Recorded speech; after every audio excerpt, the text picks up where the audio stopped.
comenzó con una actividad especial, Spelling Bee Contest, en el que todos los alumnos tuvieron la oportunidad de estar listos para deletrear las palabras de ortografía.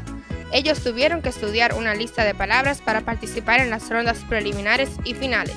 Apenas 3 estudiantes de cada grado de Kinder 2 al 12º pudieron estar involucrados en la última competencia, que tuvo lugar desde el martes 27 al jueves 29 en el auditorio MC, donde los padres de los estudiantes que clasificaron asistieron a la actividad con el fin de apoyar a sus hijos.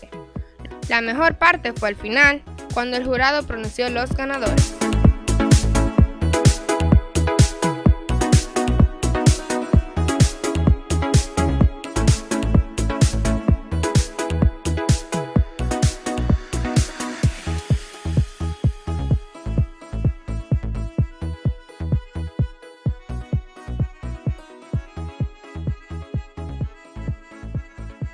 Yo soy April Castillo, esto fue el Blasting News, hasta la próxima.